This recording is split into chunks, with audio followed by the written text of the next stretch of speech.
الحياة ليبلوكم أيكم أحسن عملا وهو العزيز الغفور. Ayat ini kalau kita perhatikan bukan cuma sekedar maknanya, tapi juga tampilannya pun menarik untuk kita gali, kita kaji.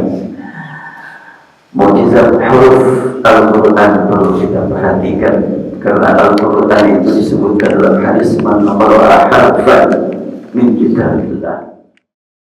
Baca satu huruf dari kitab Allah. Ada huruf, ada kitab. Kitab itu tulisan. Ya. Siapa yang membaca satu huruf dari kitab Allah, berarti ada bacaan, ada tulisan, ada perhatian mata kita, perhatian kalbu kita, dan perhatian lisan kita. Kita libatkan semuanya. Kita perhatikan tulisan pertama, kalimat al-hayata. Subhanallah, tulisan al-hayah ini tidak sama dengan tulisan biasa dikenal oleh orang Arab. Kalau tulisan orang Arab, tentu tulisan al-hayah tidak begini, tapi mungkin tulisannya adalah dengan huruf alif umpamanya kan, tulisan al-hayah seperti yang biasa dipakai orang Arab. Seperti inilah al-hayah. Tapi Al-Quran berbeda. Al-Quran setelahnya huruf ya pakai waw. Ada apa di balik itu? Sebagaimana pemanya kita temukan dalam kalimat-kalimat yang lain, as-shalah pemanya. As-shalah umumnya begini, tapi Al-Quran beda. As-shalah pakai waw. Dan ini tidak dianggap enteng ini. Ya, baik kita perhatikan. Lafaz al-hayah dibaca dengan pakai alif yang berarti kehidupan. Ada isyarat apakah di balik perbedaan penulisan dari bacaan ini? Adanya perbedaan tulisan dengan bacaannya memberi isyarat bahwa yang dimaksud dengan kehidupan bagi manusia yang sebenarnya berbeda dengan kehidupan yang dipahami umumnya masyarakat dunia. Kehidupan umumnya masyarakat terukur dengan perasaan dan pemikiran seperti halnya kehidupan binatang. Kehidupan itu terasa, terukur. Sedangkan kehidupan yang sebenarnya bagi manusia tidak hanya berhubungan dengan pemikiran dan perasaan, akan tapi melibatkan keyakinan dan keimanan yang tidak terukur oleh akal pikiran manusia. Karena tiada yang mengetahui isi hati seseorang selain Allah Subhanahu wa ta'ala yang Maha Tahu. Semua manusia diberi bekal iman untuk kehidupan ini. Namun banyak sekali dari mereka yang mengabaikan keimanan akibat terkuasai oleh perasaan dan pemikiran. Abu Thalib yakin betul kepada apa yang diungkapkan Nabi Muhammad, bukan dari hati, bukan dari pemikiran dan perasaan semata. Apa yang dibacakan Rasulullah, apa yang dilakukan Rasulullah, itu menggambarkan tentang adanya wahyu yang beliau terima. Tapi kenapa sampai mati Abu Thalib tidak mau mengungkapkan kalimat tauhid? Perasaan menguasai dia. Buktinya ketika menjelang meninggal, Rasulullah mendekat dan bersabda, ya ammi qul la ilaha illallah wasyhidullah la. Paman, engkau katakan la ilaha illallah. Kalau engkau katakan la ilaha illallah, aku akan berjuang di hadapan Allah untuk pasang badan, bahasa kitanya ya, memohon kepada Allah agar tidak disiksa. Abu Thalib berpikir, iya juga sih, gak ada yang salah dari ungkapan dia. Tapi bagaimana saya mengungkapkan kalimat tersebut terdengar oleh teman-teman yang seusia, yang para senior, malu juga ikut kepada bawahan, secara usia bawahan, keponakan. Maka ketika bimbang gelisah tersebut, Abu Jahal mendekat, wahai Abu Thalib, atarghabu an millati Abdul Muttalib, engkau rela, tega meninggalkan ajaran yang sudah diterima dari kakek kita, nenek kita, nenek moyang kita, dalam keadaan gelisah begitu. Maka akhirnya Abu Thalib lebih dekat dengan perasaan, sampai keluarlah kalimat akhir, ala millati Abdul Muttalib, aku masih berpegang dengan ajaran Abdul Muttalib. Meninggal dalam keadaan tidak bertauhid. Pamannya sendiri paham betul kepada apa yang diungkapkan Rasul. Pemahaman dia terhadap Al-Quran jauh lebih tinggi daripada kita, tapi untuk menerima berat sekali. Padahal semua orang itu diberi bekal ingin ibadah, diberi bekal perlu ibadah. Ya, ini perlu diungkapkan hal ini karena ada sementara orang menganggap yang penting bertemu dengan Allah, nggak apa-apa, nggak masuk surga juga.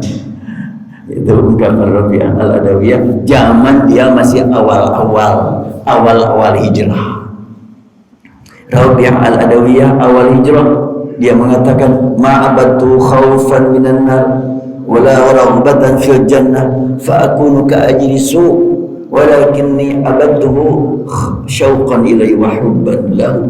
Aku tidak menyembah Allah karena takut neraka, berharap surga. Itu buruk-murahan itu. Aku menyembahnya karena rindu, karena cinta padanya. Itu waktu awal dia hijrah. Tapi pas setelahnya dia mengkaji Al-Quran, mengkaji sunnah, berbeda.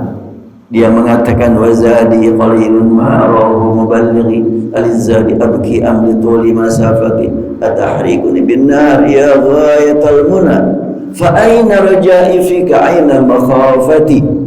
Kata Rabi'ah, bekalku aku enggak yakin bisa mengantarkan aku menuju tujuan. Wahai Zat yang menjadi cita-cita hidupku, apakah akan kau siksa aku dengan api neraka? Rabi'ah di akhir. Kita lanjutkan. Semua manusia diberi bekal iman untuk kehidupan ini, namun banyak sekali dari mereka yang mengabaikan keimanan akibat terkuasai oleh perasaan dan pemikiran.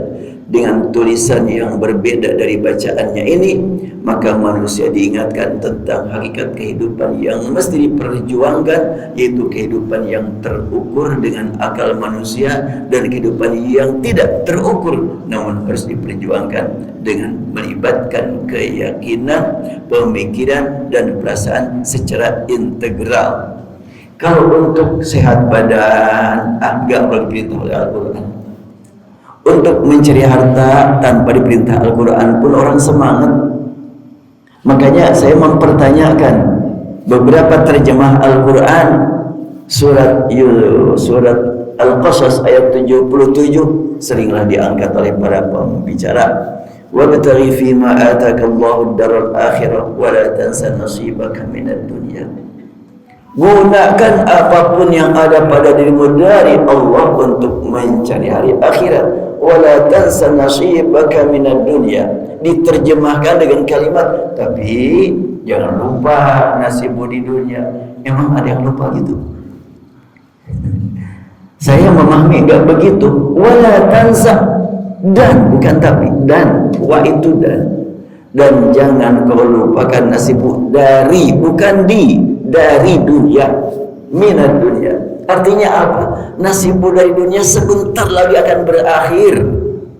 Jangan sampai disia-siakan.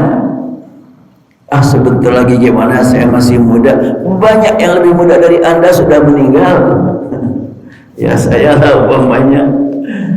Sudah banyak sekali yang lebih muda dari saya yang sudah menghadap kepada Allah Subhanahu wa ta'ala. Tidak pantas berkata, masih sehat kok, masih lama lah. Gak ada yang tahu tentang urusan usia. Jadi kita gunakan pemikiran, perasaan dan keyakinan pada saat yang sama, persiapan menghadapi masa mendatang. Kalau hanya sekedar perasaan dan pemikiran, itu adalah kebiasaan orang yang tidak beriman. Mati aja lah. Bahasa baratna sahasi nulis ngajang kepageto, nu penting mah sekarang. Orang berpikir seperti itu tentunya betul-betul jauh dari hakikat kemanusiaan yang sebenarnya. Kita masuk tadabbur huruf dan ayat. Alladzi khalaqal mauta wal hayata, yang menciptakan kematian dan kehidupan. Jadi ringkasnya, kenapa al hayata pakai wawu tidak pakai alif? Karena yang dimaksud al-haya oleh ayat ini yang dihubungkan kepada manusia bukan haya yang terukur semata. Kalau tulisan al-haya, ya alif itu terukur oleh ilmu manusia atau orang Arab. Sedangkan al-haya ya dibaca panjang. Pada umumnya panjang setelah fathah pakai alif, panjang setelah kasrah pakai ya, dan panjang setelah dhamma pakai waw. Di sini panjang setelah fathah kok pakai waw, berarti di luar ukuran. Artinya bahwa tulisan Al-Quran ini benar-benar dari Allah. Walaupun masih banyak orang yang mempertanyakan, Rasul kan nggak menulis, Rasul kan nggak pandai baca, Rasul kan nggak pandai menulis. Nampaknya perlu diperjelas apa yang dimaksudkan tidak pandai baca, tidak pandai menulis Rasul itu. Bukankah Rasul memiliki sifat fatonah, cerdas? Bagaimana mungkin beliau tidak mengerti bacaan dan tulisan? Tapi kan Rasul tidak pernah terlihat membaca, betul. Tetapi beliau menjadi guru baca kan? Beliau tidak pernah terlihat sebelum diangkat jadi Nabi membaca tulisan atau mencatat takut lupa, enggak pernah terlihat oleh masyarakat Arab.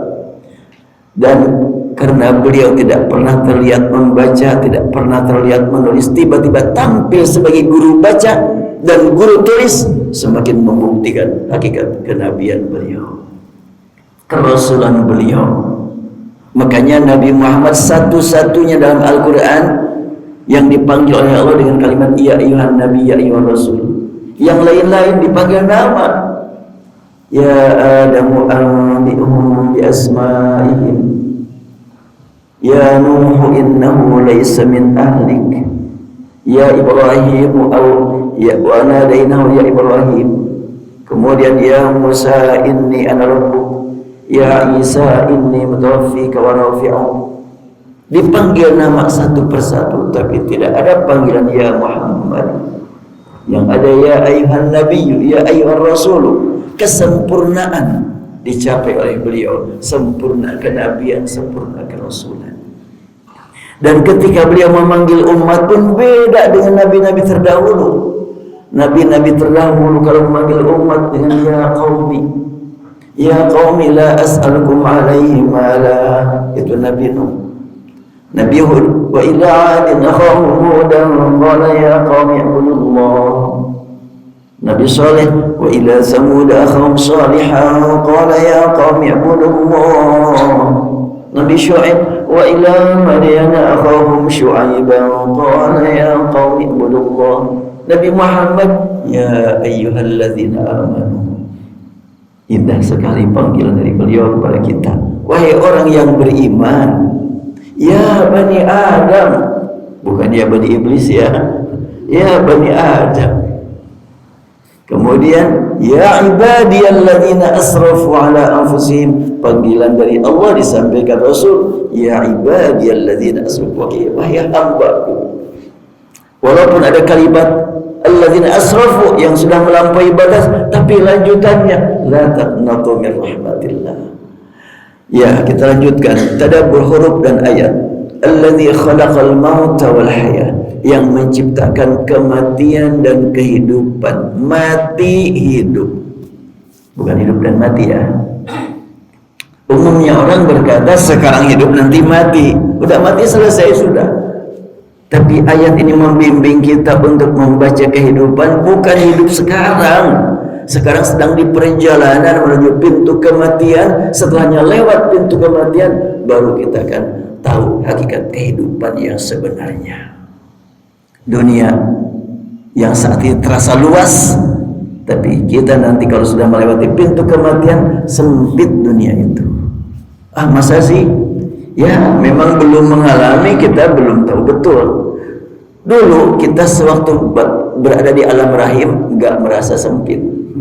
Keluar dari alam rahim, alam rahim begitu sempitnya. Sekarang setelahnya kita berada di luar, demikian pula nanti setelahnya kita masuk ke alam akhirat, akan tahu alam dunia begitu sempit. Sedang enak-enak makan, dicari tempat yang enak, makanan yang enak, siapkan uang yang banyak, baru aja beberapa waktu udah berhenti. Kenapa kok berhenti? Ini makan masih banyak. Ya udah kenyang, gimana lagi? Berarti kan tersempitnya. Gak bisa sebebas-bebasnya. Tapi nanti di akhirat tidak demikian. Semua manusia pasti meyakini bahwa dirinya akan mati. Tiada seorang pun dari mereka yang tidak percaya adanya kematian yang akan datang tanpa pemberitahuan sebelumnya. Namun demikian sedikit sekali dari mereka yang memiliki persiapan menghadapi kematian. Mengapa? Karena mereka tidak meyakini bahwa kematian adalah jalan menuju kehidupan yang hakiki. Kebanyakan manusia memandang bahwa kematian adalah akhir kehidupan. Sedikit sekali yang meyakini bahwa kematian adalah pintu yang pasti menuju kehidupan. Namun bukan kehidupan yang kita kenal saat ini, yaitu yang tulisannya pakai alif. Kehidupan yang kita kenal saat ini ditulis dengan pakai alif. Akan tapi kehidupan yang di luar jangkauan akal, yaitu kehidupan yang tulis pakai waw ini. Di dalam Al-Quran, waw itu sangat luar biasa banyak maknanya ya. Huruf waw. Saya masih ingat dulu ya, di Al-Azhar itu ada seorang mahasiswa program doktor, judul disertasinya Al-Wawu fil Quran. Waw dalam Al-Quran. Waktu itu saya belum ngerti apaan sih membahas waw dalam Al-Quran. Ternyata sangat luar biasa. Baru sekarang ditemukan sedikit demi sedikit. Penulisan yang berbeda ini memberi isyarat bahwa kehidupan yang sebenarnya tidak sama dengan kehidupan yang dikenal umumnya manusia. Kehidupan sebenarnya dalam kehidupan kita saat ini yang terukur makan, minum, banyak duit, untung, sukses. Padahal tidak semua orang yang duitnya banyak lebih senang daripada yang lain. Banyak orang yang duitnya banyak lebih gelisah, lebih bimbang. Tidak tahulah para koruptor seperti apa kehidupannya.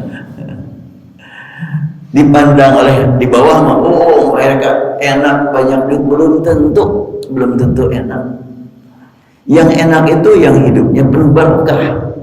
Sedikit harta, maka dia semakin merindu ingin mendapatkan kenikmatan abadi nanti di akhirat.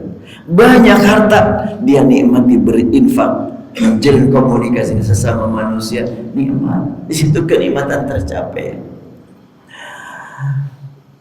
Masyarakat umum mengenal kehidupan terbatas pada kehidupan fisik semata, yang tiada bedanya dengan kehidupan hewani. Sementara kehidupan yang sebenarnya meliputi kehidupan jasmani dan rohani, itulah kehidupan manusia yang berbeda dari kehidupan binatang. Kalau belum seperti itu, berarti memang sama dengan binatang. Kalau sama dengan binatang masih mendingan, tetapi sebetulnya bukan sama, tapi lebih hina daripada binatang. Balhum Allah dalam surat Al-A'raf. Dengan penulisan Al-Haya untuk bacaan Al-Haya pakai alif, maka diketahui dengan pasti bahwa Al-Quran memiliki aturan penulisan tersendiri berdasarkan wahyu yang diterima Rasulullah dari Jibril. Rasulullah mendapat ilmu tulis baca langsung dari Allah, yang terbukti banyak perbedaan dengan ilmu tulis baca yang biasa diajarkan masyarakat Arab. Sudah saya kasihkan ke Pak Ustaz dulu tulisan ini. Dari kirimkan belum? Belum ya? Saya lupa nih. Nanti bisa dibagikan ya. Tulisan ini bisa dibagikan kepada jamaah di sini. Saya lupa mau dikasihkan apa lagi. Surat Al-Muluk ini ya belum dicetak soalnya, baru saya tulis saja. Susunan kalimat al-maut wal hayah, mati dan hidup, dalam ayat ini mengingatkan bahwa kematian pasti dialami sebelum kehidupan. Allah dahulukan kata al-maut baru al-hayah. Alladzi khalaqal maut wal hayah. Kenapa tidak alladzi khalaqal hayata wal mauta? Ini punya makna yang sangat mendalam ini. Dan bapak-bapak ibu sudah terbiasa surat Al-Mulk ini dibaca. Tapi kadang-kadang mungkin ya merasa terpanggil untuk memperhatikan susunan kata, mungkin juga lewat aja sudah gitu. Sudah terbiasa, bahkan sudah pada hafal. Atau kematian adalah pintu menuju kehidupan. Umumnya masyarakat dunia meyakini bahwa saat ini kita sedang mengarungi kehidupan yang akan berakhir dengan kematian. Realita membuktikan bahwa kematian dialami dalam kondisi yang berbeda. Di antara mereka ada yang mati sedang dalam keadaan sehat, ada yang sakit, di rumah, di perjalanan, bermain, berdiri, sedang tidur, sedang sujud, dan sedang dalam keadaan lainnya. Kita berharap kepada Allah, semoga Allah berikan kepada kita nikmat kematian dengan husnul khatimah, yaitu sedang zikir, entah sedang sujud, entah sedang berdiri sholat, entah sedang membaca Al-Quran. Yang penting sedang menikmati komunikasi dengan Allah. Itu yang kita harap. Dan sudah banyak orang yang membuat kita iri. Ada yang lagi ceramah tiba-tiba, ada yang lagi baca Quran, ada yang lagi sujud. Ya, kita mohon kepada Allah agar meraih nikmat husnul khatimah. Di antara mereka ada yang mati dalam usia anak-anak, remaja, dewasa, dan lansia. Itulah khalaqa, Allah menciptakan kematian sesuai dengan kehendaknya. Buat orang ini diciptakan kematian pada usia sekian, orang ini pada usia sekian. Tidak ada yang bisa ditawar. Idza jaa ajalun la yastakhiruna sa'atan wa la yastaqdimun. Jadi kalau surat Al-Mulk di awal disebutkan adalah merupakan jalan untuk mendapatkan keselamatan siksa kubur, memang sejak awal-awal surat Al-Mulk membimbing kita untuk ingat mati terus. Kalau ingat mati terus kan kita persiapkan terus. Tidak cukup ingat tapi tanpa persiapan. Ada orang yang berkata, ya ingat mati jadi nggak semangat kerja. Keliru. Justru dengan ingat mati, kapan lagi kita mau bekerja kalau nggak sekarang?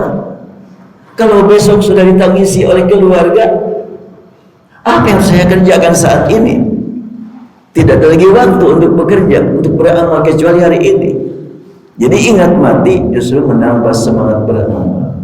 Iya, tapi kan bekerja untuk dinikmati. Kenikmatan pasti justru apabila kita memang bekerja untuk mencari hari akhirat. Bekerja untuk mencari kenikmatan dunia belum tentu tercapai, tapi untuk mencari kehidupan akhirat pasti tercapai. Di antara mereka, ya, mengapa hal itu terjadi? Karena Allah yang menentukan dengan berbeda tanpa ada campur tangan dari manusia. Ada yang berjuang mengasingkan diri untuk menjauhi kematian, ternyata pada saat itulah kematian tiba. Saya pernah ngobrol dengan Profesor Jerry de Grey, ya. Mungkin ada yang pernah tahu, itu penulis buku tentang peristiwa hancurnya apa itu di Amerika itu double tower itu, iya, WTC. Itu dia nulis, dan itulah dia tulis siapa sebetulnya yang berbuat itu semuanya adalah sandiwara. Dan di Amerika, kata dia, ada gunung batu granit yang sudah diubah menjadi perumahan. Untuk masuk ke dalam perumahan yang ada di bawah gunung batu itu melalui pintu yang dibikin dari besi, tebalnya 3 meter. Tebalnya pintu 3 meter, ya, dari besi. Tingginya 3 meter dan ditanam ke dalamnya juga 3 meter. Beratnya pintu tersebut 35 ton. Cuma dengan kemajuan teknologi, ya, ketika dibuka pintu cukup dengan dipijit biar kenopnya langsung berjalan. Itu buat apa dibangun komplek perumahan di dalam gunung yang begitu kuat, kokoh, kuat, supaya malakul maut tidak masuk. Artinya mereka takut mati, gitu, dan yakin betul bahwa umat Islam itu punya kekuatan yang tidak terukur. Mereka beranggapan nanti kalau suatu saat umat Islam menyerang, ya kita masuk ke dalam sana. Dan di dalam gunung tersebut itu sudah ada perumahan sampai hotel bertingkat. di bawah gunung itu. Luar biasa ya kemajuan teknologi. Allah izinkan mereka punya kemajuan, tapi sayang mereka masih dalam keadaan bimbang gelisah, takut mati. Ditakuti ataupun tidak, pasti akan tiba pada waktunya. Ya, ada yang berjuang mengasingkan diri jauh untuk menjauh kematian, ternyata pada saat itulah kematian tiba. Ada orang yang gelisah hingga memutuskan untuk bunuh diri, namun kematian tidak kunjung tiba. Akhirnya orang tersebut semakin menderita karena dirawat di rumah sakit akibat aksi bunuh diri yang tidak tercapai. Saya pernah itu diminta oleh petugas rumah sakit Islam untuk mengunjungi seorang pasien yang bunuh diri, minum baygon.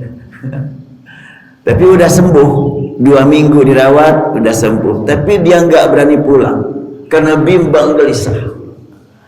Dia beriman Allah ada, tapi kenapa bunuh diri? Pas saya datangi, saya bawa bicara, ini seorang wanita usianya 21 tahun, punya anak 1. Saya bilang, kenapa dek sampai apa yang kau alami?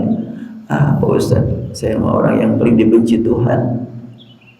Langsung saya respon, alhamdulillah Anda berkata seperti itu. Banyak orang yang dibenci tapi tidak sadar. Anda dibenci dan sadar, peluang untuk berubah status menjadi orang yang dicintai Tuhan. Kok bisa seperti itu? Iya, karena dengan merasa dibenci maka akan segera bertobat. Apa mungkin saya bertobat? Kenapa enggak? Saya bilang, emang Allah akan mengampuni saya?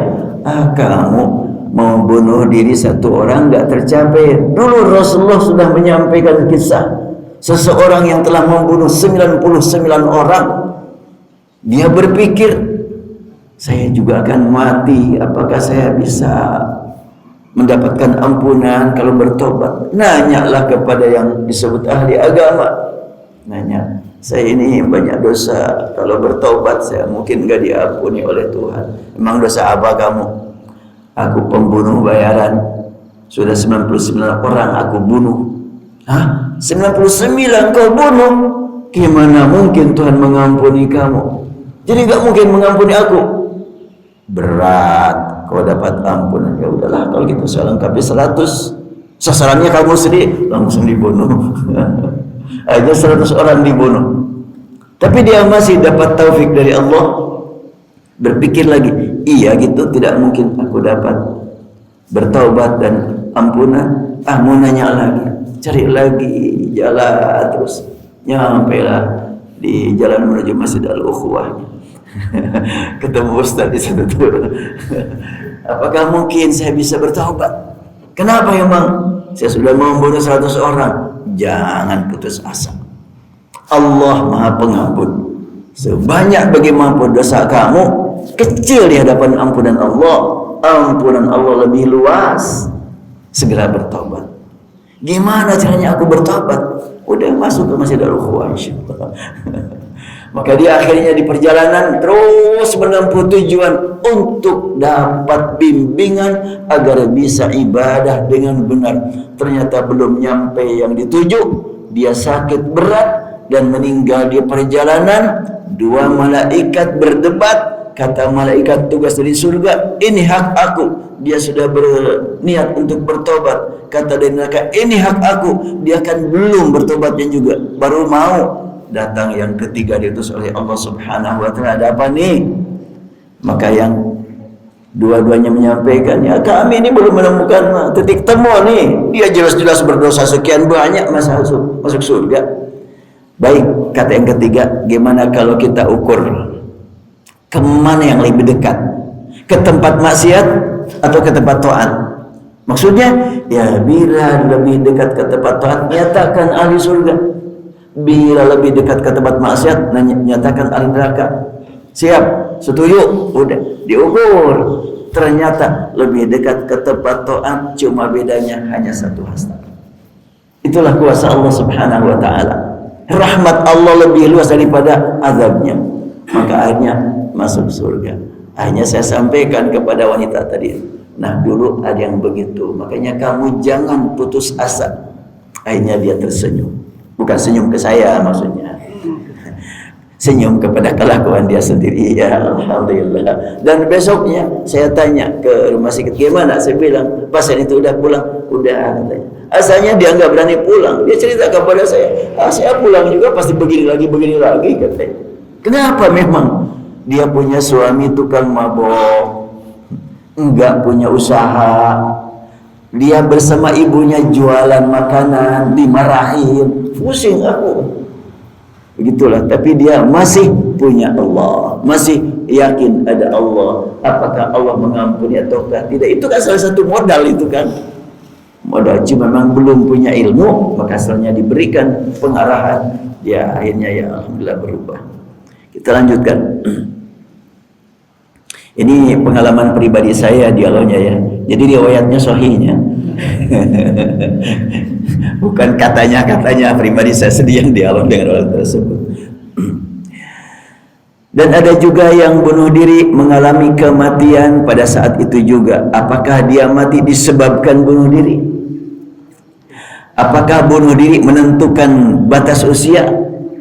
Sebenarnya dia mati bukan disebabkan oleh bunuh diri, melainkan dia mati pada saat yang sudah ditetapkan waktunya yang dialami melalui proses bunuh diri. Proses, bukan penyebab. Ketika orang jatuh ke jurang meninggal, itu proses. Ketika orang umpamanya ditembak mati, itu proses, bukan penyebab. Penyebabnya ketentuan dari Allah. Jadi bunuh diri adalah proses yang dia lalui menuju ajal yang sudah pasti.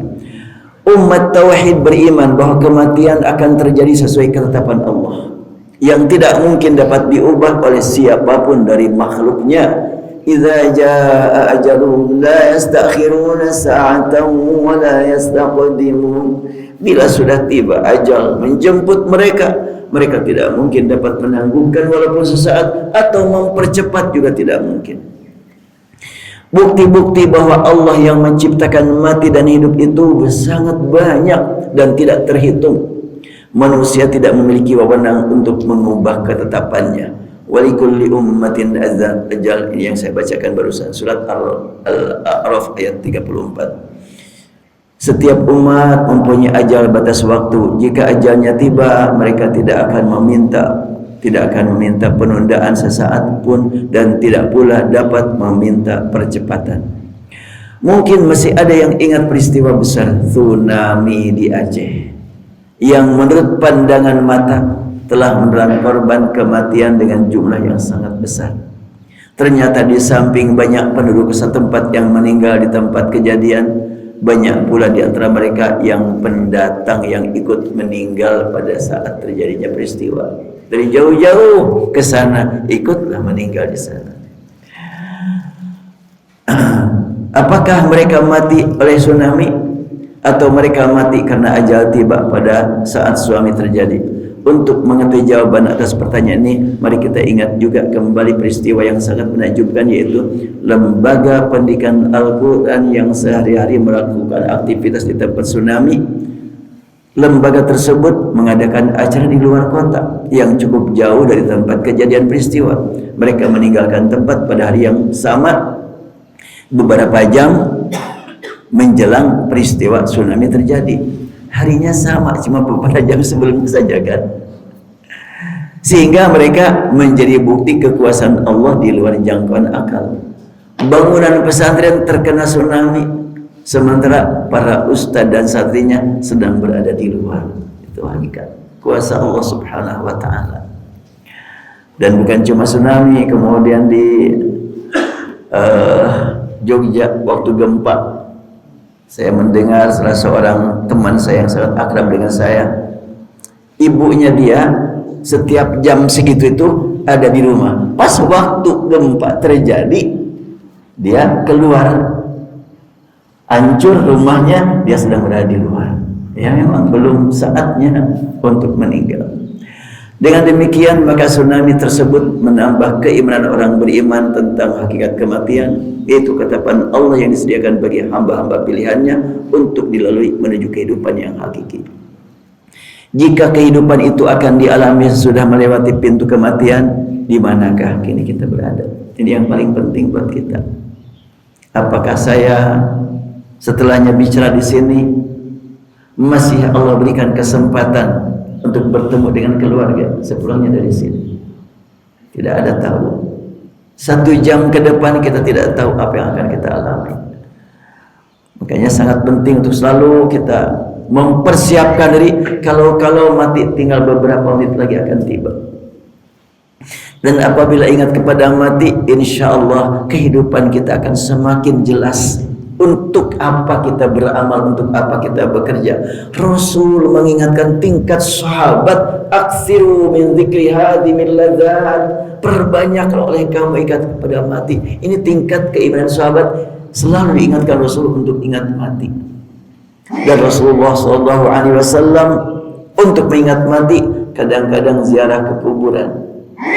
Kalau hari Sabtu, ini hari Sabtu ya, Rasulullah rutin itu habis sholat subuh menuju ke kuburan Baqi', kuburan para sahabat. Di sana banyak sekali sahabat Nabi dan juga keluarga beliau. Kalau sekarang kita berziarah ke sana, di situ banyak keluarga beliau. Di samping juga umat Islam yang datang dari berbagai penjuru dunia disolatkan di Masjid Nabawi, dikubur di sana.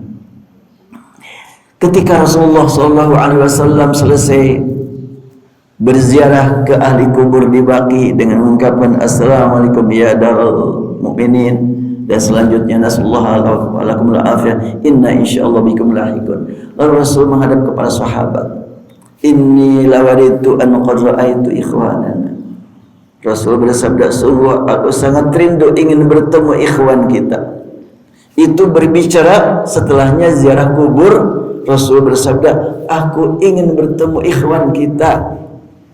Sahabat kaget mendengar kata ikhwan kita, yang siapa yang dimaksud? Maka mereka pun bertanya, alasna ikhwanaka ya Rasulullah, bukankah kami inilah ikhwan engkau? Siapa yang engkau maksudkan dengan ikhwan kita? Rasul bersabda, bal antum ashabi, bahkan kalian sahabatku. Bukan sekedar ikhwan, tapi sahabat. Siapa yang kau maksudkan dengan ikhwan? Rasul bersabda, lam ya'tu ba'du, mereka belum hadir, belum lahir. Di mana saja mereka berada, termasuk yang di Masjid Al-Ukhuwah ini. Mudah-mudahan termasuk yang disebut dengan ikhwan Rasul yang akan bertemu nanti di akhirat. Lagi-lagi sahabat penasaran bertanya, kalau engkau rindu ingin bertemu ikhwan kita, kami juga ingin ya Rasulullah, tapi bagaimana caranya? Kami kan gak kenal, gak tahu. Tolong ya Rasulullah terangkan kepada kami, bagaimana supaya kami juga merasakan apa yang engkau rasakan, merindukan apa yang engkau rindukan. Rasul bersabda, sekiranya di antara kamu ada yang punya kuda hitam, di depannya ada putihnya, kan suka ada yang kuda hitam putih di depannya itu, berada di tengah kuda hitam semuanya, akankah kamu kenal kuda kamu? Semuanya serentak menjawab, bala ya Rasulullah, ya tentu. Nah demikianlah nanti di akhirat kita akan menemui ikhwan kita. Di wajahnya terlihat bekas wudu, bekas sujud, bekas senyum semata-mata karena Allah, bekas membuktikan kesayangan dan kecintaan kepada sesama mukmin akan terlihat nanti di akhirat. Orang yang benar salatnya, orang yang benar sujudnya, orang yang benar berdoanya untuk seluruh umat Islam, tentunya akan berhadapan dengan sesama muslim, selalu memperlihatkan kecintaan, kesayangan. Semoga sekian banyak orang yang berbicara hadis sunnah, yang rajin mencaci maki orang yang berbeda pemahaman, semoga Allah ampuni mereka. Kan ada yang begitu ya, yang dikaji Quran dan sunnah, tapi yang dibicarakan cuma kesalahan orang beriman, kesalahan sholatnya, kesalahan ininya, ya bagus, kesalahan itu harus dibahas, tapi bukan untuk disebarluaskan kebencian, ketidakenakan. Tapi kita doakan semoga yang salah diampuni oleh Allah. Nikmat sebetulnya jadi orang yang beriman itu. Ya kemarin ini dengan bapak ini di Mekah Saya ketemu sering sekali nih dengan beliau. Sewaktu dalam perjalanan ibadah umroh dan haji, banyak sekali orang yang tidak ngerti ibadah di sana. Banyak sekali kesalahan-kesalahan. Bahkan saya pernah ditanya oleh jamaah saya sendiri, Pak Ustaz, gimana itu? Sedang di Muzdalifah haji, kok sholat subuh, gimana itu? Iya, karena sudah antri menuju bis, dari sejak sebelum subuh antri terus. Belum datang-datang juga bis, sampai terbit matahari, gak sempat sholat. Ketika diingatkan, udah Bu, sholat aja dulu. Enggak, nanti kalau bis datang gimana, kami ketinggalan. Akhirnya nanya kepada saya, Ustaz, gimana tuh hukumnya? Sedang haji kok nggak sholat subuh? Saya jawab kepada jamaah yang bertanya kepada saya, mereka berjuang kayak kita, menunggu sekian lama untuk nyampe ke tempat ini, korbankan harta, korbankan perasaan jauh dari keluarga. Kita doakan semoga haji mereka juga diterima. Iya, tapi begitu bagaimana? Itu karena memang nggak ngerti. Tapi mereka tetap komunikasi dengan Allah sama dengan kita. Kelemahan itu bukan untuk dicemarkan. Kelemahan justru harus kita bantu, minimal dengan doa. Berdoa itu ibadah buat kita. Kalaulah yang kita doakan belum mendapatkan hasil doa kita, kita yang sudah duluan mendapatkan hasil doa kita. Ya, kita lanjutkan. Liyabluwakum. Jadi jika kehidupan itu akan dialami sesudah mati, kita di mana sekarang berada, kita sedang di perjalanan menuju pintu kematian. Nah, di perjalanan ini banyak tantangan, banyak rintangan, banyak godaan, dan Allah sengaja untuk menguji kita. Liyabluwakum ayyukum ahsanu amala. Siapa di antara kamu yang amalnya lebih berkualitas? Negeri kita saat ini sedang rame ya, dibicarakan oleh orang dalam dan oleh orang luar. Bukan cuma orang dalam yang bicara, orang luar juga sudah banyak berbicara tentang negeri kita ini. Oh, sedang ramai masalah ekonomi, politik, sosial, budaya. Oh, tentang pajak, ada yang naik 350%, ada yang 300. Sedang ramai betul. Sebetulnya semua itu terjadi karena izin Allah. Dan kita mencari ridha di balik semua izin Allah. Tidak semua izin disertai ridha. Nah, kita mencari ridha Allah Subhanahu wa taala. Liyabluwakum ayyukum ahsanu amala, untuk menguji kamu siapa di antara kamu yang lebih baik amalnya. Udah jam 6 lebih nih. Ya, saat ini kita sedang di perjalanan menuju pintu kematian. Allah menyediakan pilihan alternatif untuk kita ambil salah satu dari dua jalan, yaitu jalan menuju ridhonya yang penuh kesenangan, kemuliaan, kebahagiaan, selamat dari berbagai yang ditakuti dan dikhawatirkan, yaitu nanti di akhirat tentu. Dan jalan menuju penderitaan karena jauh dari ridhonya akibat menjauh dari jalannya saat ini di dunia. Dimanapun kita berada dan apapun kondisi yang dihadapi menjelang ajal tiba, selalu dihadapkan kepada dua alternatif ini. Semua pria dan wanita, orang kaya dan miskin, pejabat negara dan rakyat bawah, guru dan murid, pengusaha dan karyawan, ulama dan santri, dan seterusnya dalam posisi yang sama. Makanya saya ketika membaca di media, ini korupsi sekian miliar, ini sekian triliun, hati saya berkata, mau dipakai apa sih uang seperti itu? Jangankan dari hasil haram, dari hasil halal saja, harta yang ada di tangan kita itu amanat dari Allah, akan diminta pertanggungjawabannya nanti di akhirat. Belum jadi rezeki. Kapan akan jadi rezeki? Kalau sudah kita manfaatkan. Cara pemanfaatan ada yang benar, ada yang salah. Bila pemanfaatan harta disalurkan di jalan Allah, kita makan dengan niat ingin ibadah, kuat ibadah, itu manfaat. Bagaimana kalau pokoknya makan aja dah, yuk poya-poya yuk. Jadi rezeki juga, tapi tidak mencapai rezeki yang mulia. Nah, Al-Quran mengungkap kalimat rizkun karim. Saya temukan sampai 5 tempat. Dan kata rizkun karim dalam Al-Quran terletak setelah maghfirah. Ulaika humul mu'minuna haqqan lahum maghfiratun wa rizqun ulaika inda rabbihim wa maghfiratun wa rizqun karim. Mereka lah mukmin yang benar-benar mukmin. Mereka mendapatkan derajat yang sangat tinggi. Mereka dapat ampunan dan rizki yang mulia. Rizki yang mulia bukan sekedar banyak, tapi mulia. Apa artinya banyak? Kalau hina, kalau mulia, enggak penting banyak atau sedikit, tapi mulia. Untuk di dunia, kalau rizki yang mulia membuat kita senang beribadah, membuat kita senang ruku dan sujud, membuat kita senang berinfak.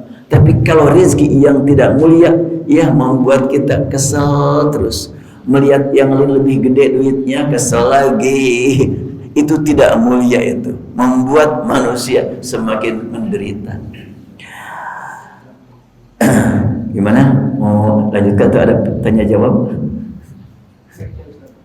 Lanjutkan aja. Ya, baik, kalau punya ada yang mau ditanyakan dipersilahkan.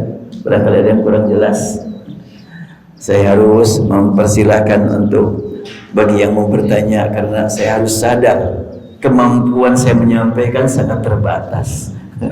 Boleh jadi menurut saya ini sudah jelas, menurut sebagian nggak jelas katanya kan gitu. Ya, mangga silakan. Alhamdulillahirrahmanirrahim. Syukur jazakallah khairan pada Ustaz. Silakan jemaah yang akan bertanya, ada waktu sekitar maksimal.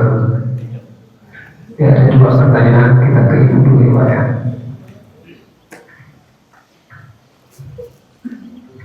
Bismillahirrahmanirrahim. Assalamualaikum warahmatullahi wabarakatuh. Waalaikumsalam. Terima kasih atas kesempatannya, Pak Ustaz. Ini yang mau pertama ditanyakan, ini yang kaitannya di surat Al-Mulk itu kan, alladzi khalaqal mauta wal hayata, hayatnya panjangnya pakai waw. Terus bagaimana yang ada di surat Yasin, inna nahnu nuhyil mauta, nuhyi al mautanya panjang ya.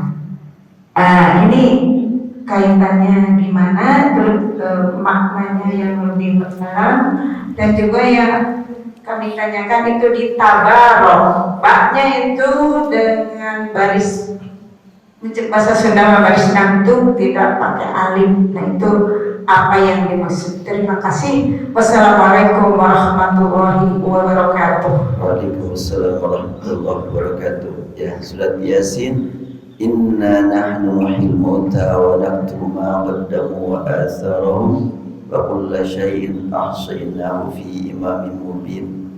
Itu kalau tidak salah ayat 12 ya.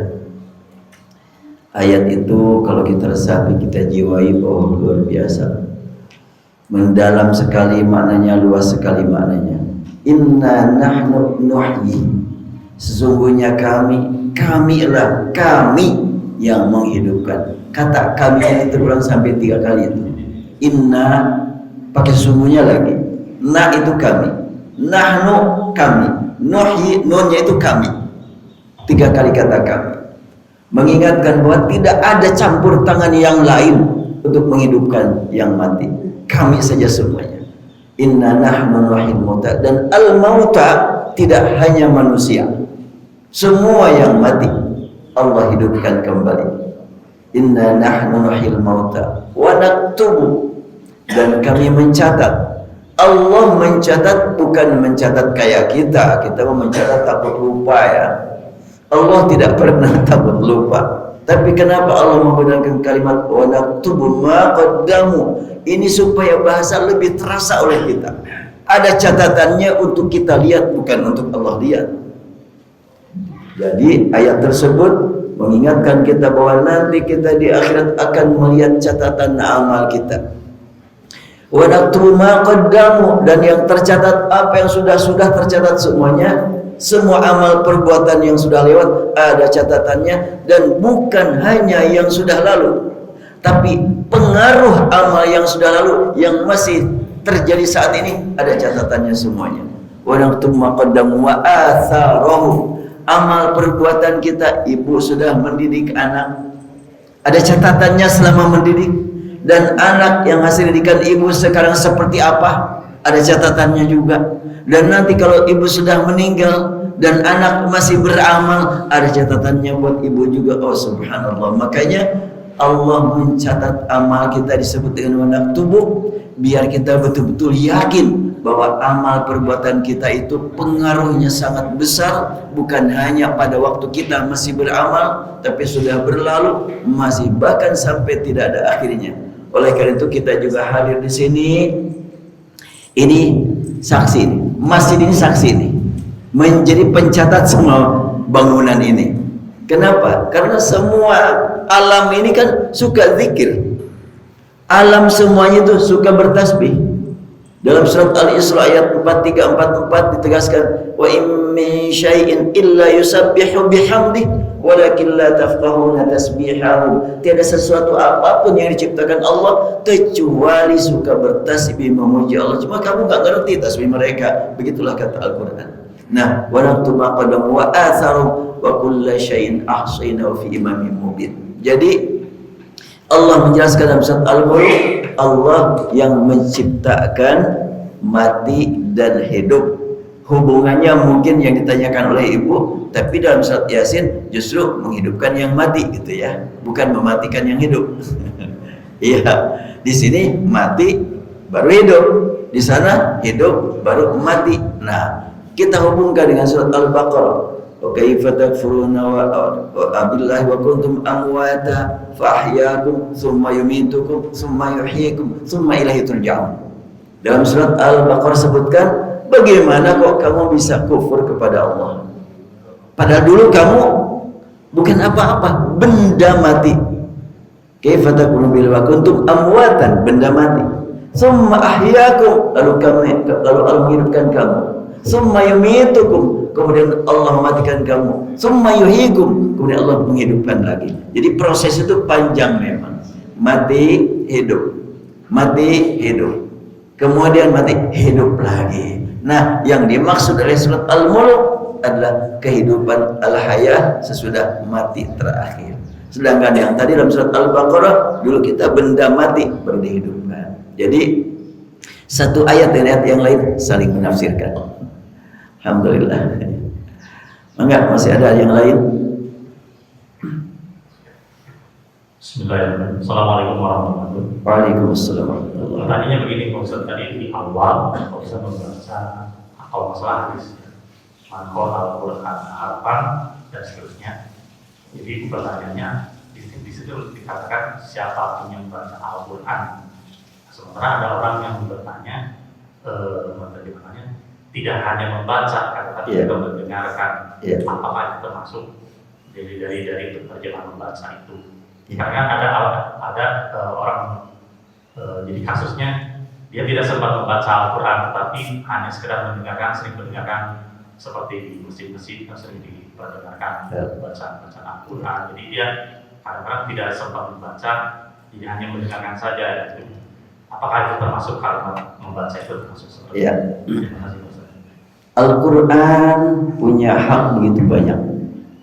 Pertama, qiraah, tilawah, tadabbur, tafsir, tartil, bahkan taghanni bil Quran, hifdzul Quran. Banyak hak-hak Al-Quran. Apabila kita mampu memenuhi semua haknya, itu karunia dari Allah. Bila kita hanya mampu sebagian saja tapi atas dasar iman, tidak sia-sia insyaallah.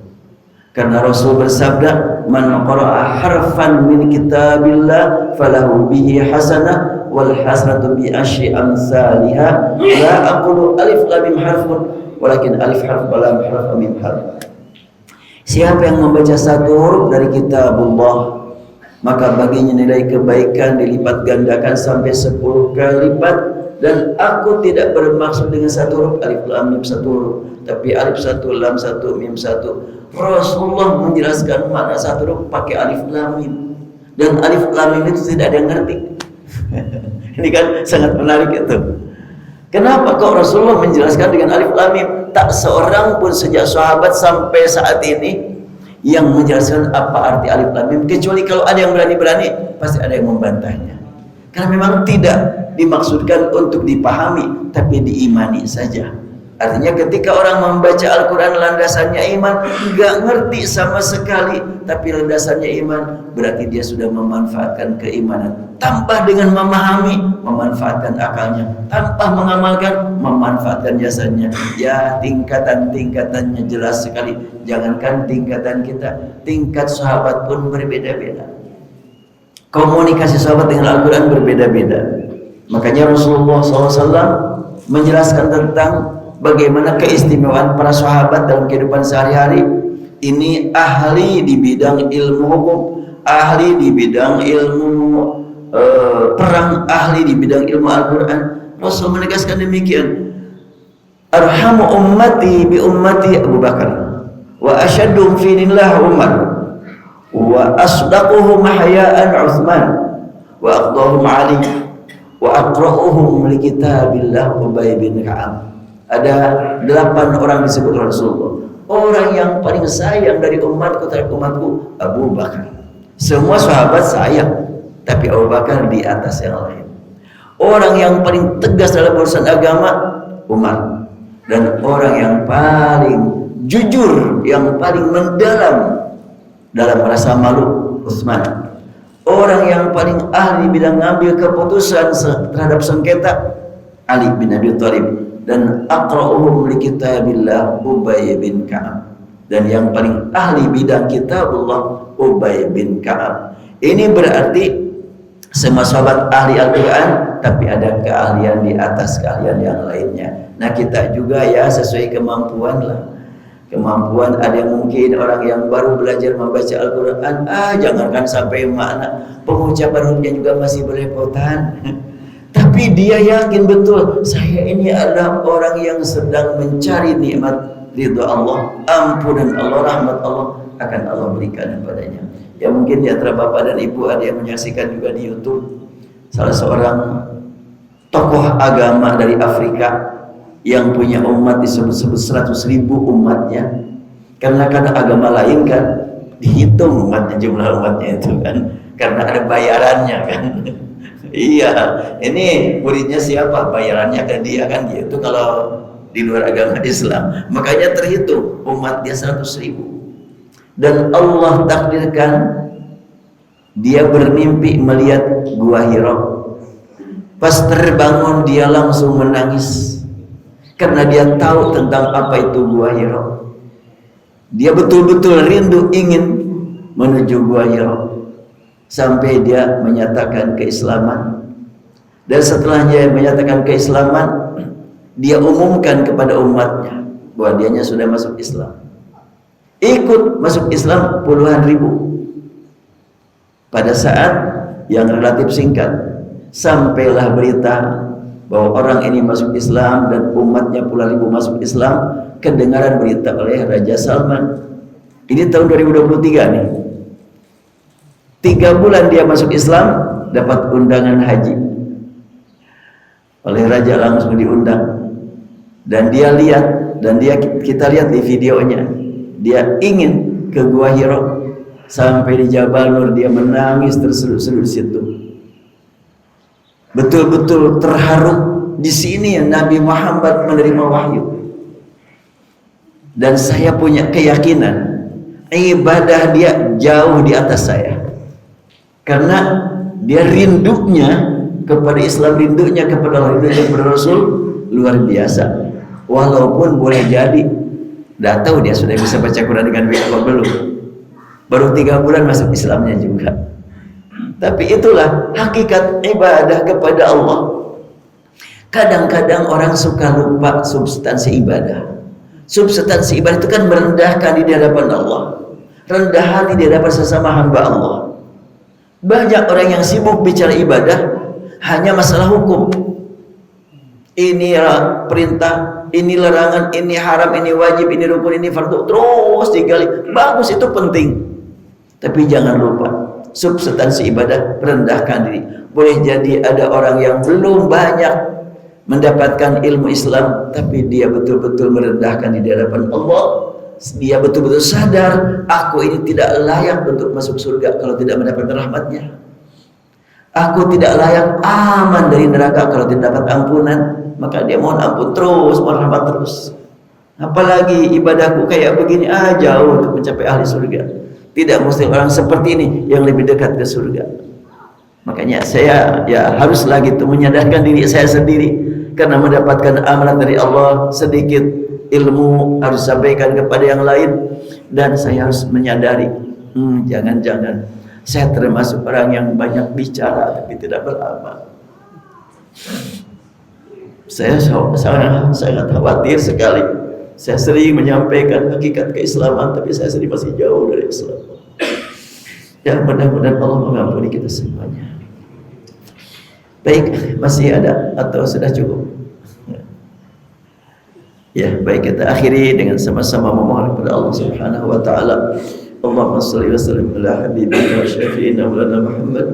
Wassalam radhiyallahu tabaraka wa ta'ala an sahabati Rasulillah ajmain. Ya Allah, ya Rahman, ya Rahim, ya Alim, ya Alim al-ghaib wa syahada, ya Tuhan kami, Engkau pilih kami menjadi hamba-hamba yang beriman padamu. Lakal hamdu wa lakal syukur ya Allah. Hanya padamu kami panjatkan puji dan syukur. Engkau maha tahu ya Rabbana kelemahan kami, kerendahan kami. Kami tidak mampu menjaga keimanan tanpa bimbingan Engkau. Kami belum mampu ibadah dengan benar ya Allah. Walaupun demikian kami berharap Engkau terima ibadah kami. Kami masih banyak berbuat yang tidak Engkau ridhoi.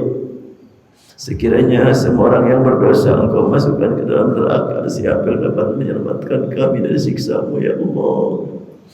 Kami belum mampu ibadah dengan baik ya Allah. Sekiranya surga hanya Engkau sediakan bagi hamba-hamba yang benar ibadahnya, hanya bertakwa, sungguh kami tidak layak masuk surga-Mu ya Allah, kecuali dengan rahmat-Mu. Karena itu ya Rabbana, kami tidak akan putus asa untuk mengharap rahmat-Mu, ridha-Mu, ampunan-Mu. Curahkan ampunan rahmat kepada kami, kepada orang tua kami, kepada guru-guru kami, kepada semua orang yang beriman padamu. Ya Allah, ya Rahman, berikan kepada kami nikmat bertemu dengan Rasul-Mu di akhirat, dan berikan kepada kami nikmat puncak bertemu dengan Engkau ya Allah. Allahumma mati'na bin nazari ila wajhikal karim birahmatika ya arhamar rahimin. Wa sallallahu ala sayyidina Muhammadin abdika wa rasulika nabiyil ummi wa ala alihi wa sahbihi wasallam walhamdulillahi rabbil alamin. Demikian hamba Allah yang dapat disampaikan, kurang lebih mohon dimaafkan. Wabillahi taufiq wal hidayah. Assalamualaikum warahmatullahi wabarakatuh.